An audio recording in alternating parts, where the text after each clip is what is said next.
नमस्कार दर्शक बंधु मो दीपक स्वागत करुच्ची भिलेज स्टार न्यूज को। आपण को कुकुर कामुड़े कौन करेंगे प्राथमिक चिकित्सा जदि कुकुर कामुड़ा पर यार प्राथमिक चिकित्सा न करती पाइबे एहीपरि शास्ति। देखते यह भिडियोटी को।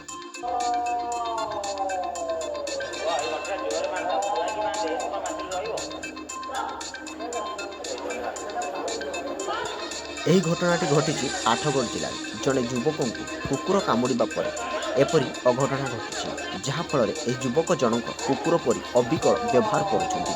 ଯଦି ଆପଣଙ୍କୁ କୁକୁର କାମୁଡ଼ିବା ସମୟରେ ଏହାର ଚିକିତ୍ସା ନ କରନ୍ତି ଜୀବନ ପ୍ରତି ଆସିଥାଏ ବିପଦ।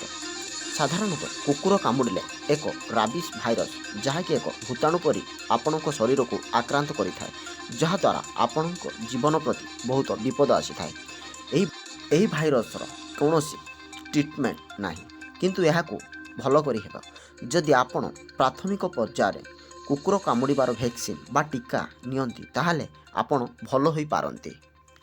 ଯଦି ଆପଣଙ୍କୁ କିମ୍ବା ଆପଣଙ୍କ ଘର ପାଖରେ କାହାକୁ କୁକୁର କାମୁଡ଼ୁଛି, କ'ଣ କରିବେ ଏହାର ପ୍ରାଥମିକ ଚିକିତ୍ସା।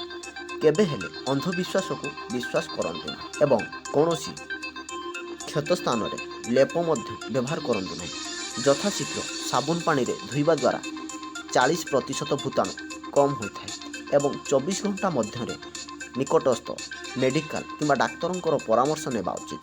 ନଚେତ୍ ଏହା ସ୍ନାୟୁ ମାଧ୍ୟମରେ ଆପଣଙ୍କ ବ୍ରେନ୍କୁ ଆଘାତ କରିଥାଏ, ଯାହାଦ୍ୱାରା ମଣିଷ କୁକୁର ପରି ବ୍ୟବହାର କରିଥାଏ।